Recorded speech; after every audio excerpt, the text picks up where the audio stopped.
This is a nuclear-armed state. They persist with their deniability. They say that they neither confirm or deny it. Well, Vanunu stated they had nuclear weapons, and he stated it so firmly that he was imprisoned for 12 years, first of all, in solitary confinement. I know the man, good man, and he was in prison altogether for 17 years. He's back in prison now for associating with foreign correspondents. We also know recently, there was an article, I think in the Times, wasn't it, where in papers from 30 years ago, it's been shown that Peres, who was the father of the Israeli nuclear program, he signed a memorandum of agreement with P.W. Bertha that they would supply South Africa with 3 sizes. This was a sort of a jokey reference to kilotonnage. Did you know that? And that was 30 years ago. So don't tell me they haven't got nuclear weapons. We know they have.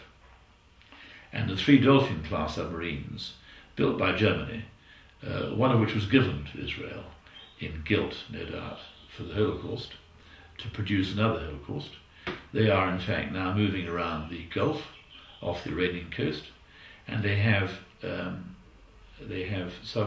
torpedo hatches, which were enlarged, especially, it is said, so they could accommodate nuclear-armed cruise missiles.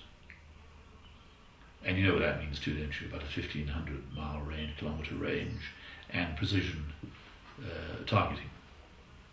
But there was an act passed a long time ago in the American Congress, which should preclude all aid being given to a nuclear state which is not part of the NPT treaty. Something like that anyway.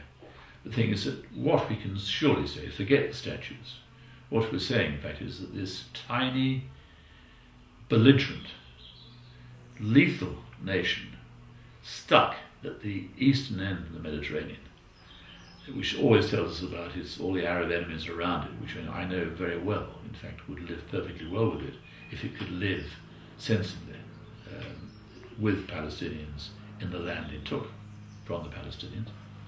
That the fact that that is being armed and funded by America is grotesque.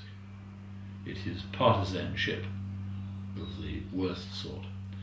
I need to say also that $2 billion a year is going to Mubarak. We never mention him, of course. He's a dictator. He's now in his 29th year as a president of Egypt. They suppress Muslim political movements viciously. They have a most extensive Mukharabat, secret service, secret police. They torture willy-nilly.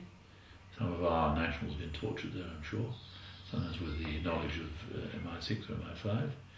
And of course he's being kept there as Arafat. Well, leave Arafat alone actually. But we could speak about Abbas, who is acquitting. But Mubarak is being fed £2 billion to a pretty tricky country, big population, not too much in the way of land, to keep him on side. So he, in fact, has been shutting up the Rafah border. He's quite happy to persecute the Palestinians as viciously as the Israelis are punishing him. So that's just to provide a bit of balance. So that's how America spends its money. It's a bung. And we're running, what we're talking about is a psychopathic international mafia of the most massive proportions. It's not all to do with Jewish Zionism. It's often something partly to do with corporate power. But certainly capital is right in there in a big way. But bungs are part of it, aren't they? Aren't they? Now, what do we do? Well, when I speak, I usually say that our duty, our first duty as citizens in this, as the demos in this sham democracy, and it is a sham democracy. It is a sham democracy. For some of the reasons I've alluded to, like advertising and the party system. But our duty as citizens in this wonderful, in this beautiful world, which we harm so badly, is to inform ourselves. And to inform ourselves from the mainstream media is a foolish thing to do because it's very partisan, ill-informed, a lot of reports are incomplete, journalists are lazy people on the whole, a lot of it's opinion, personality. We inform ourselves and we dismiss all the rubbish about the manager of the British soccer team. Will he be sacked if they don't get enough goals? And rubbish like that. What a principle to consider, sacking someone because the team doesn't do so well. That's the sort of thing which people are being fed. We must inform ourselves, and when we inform ourselves, and the internet is really the only way to do that, and by talking to each other, informing each other, meeting with conscientious groups, with people who you know are truthful and care about our world and about our fellow beings, we then in fact stand up and speak out. And I've done my best for that for the last 8 years. It's been quite hard work at times. And of course you're vilified, but also, in the process I might reassure you, you also meet the most wonderful people. People who have courage and who encourage you. And then what do we do after that, after speaking out? Well, we have to meet together. I'm not too keen on marches now. They tend to be rather noisy and a bit distracting. I think I'm going to one on Saturday about this assault on the cruise ship, the Marmara, I forget, it's a march from somewhere to somewhere else. My sister's going to be there as well, and some friends will take me.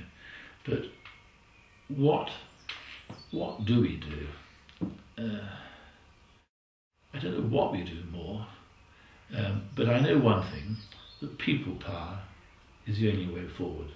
The politicians are absolutely useless in this country, and in the States, and Israel, and in fact in most of the Arab countries too, to be blunt about it. So it's the people. And John Pilger speaks of this, people power. People power. And I'm going to be speaking about it tomorrow on Press TV, on the agenda programme with Labour MP called Linton, and with a Zionist called Fraser, from the Zionist Federation of Ireland and Britain, I think. But I know they're going to focus on what the people's reaction is to this massacre, and whether that will emerge, whether it will help empower the people more, and whether people will make a difference. Well, I think they will. And I think Pilger's right. So all we have, I have actually often said that you don't, when you see something like I saw in Palestine 8 years ago and before, when you see that, you see it not being dealt with, addressed, to use their useless word, addressed. When you see that, you have to go around politicians or over them. But I cannot think of a politician, bar about 4, who helped from the last parliament to Palestine. Perhaps a few more. Something like that. But it shows you how bankrupt our system is, and how we have to take the initiative.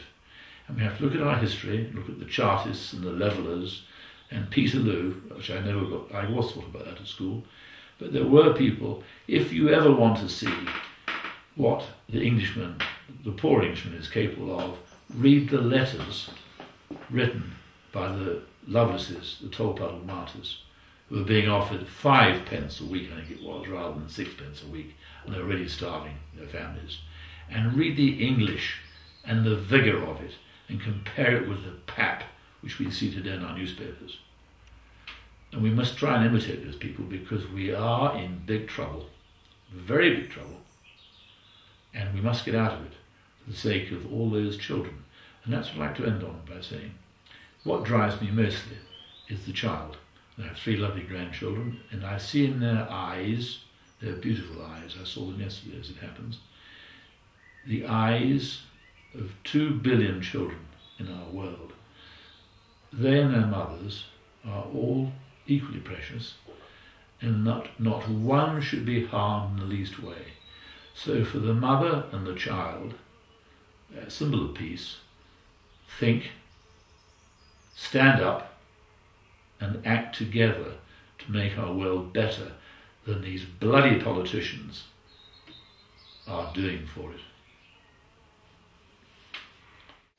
Gaza is an internment camp. The draconian siege is beyond all law, and all the Western nations are complicit in their silence.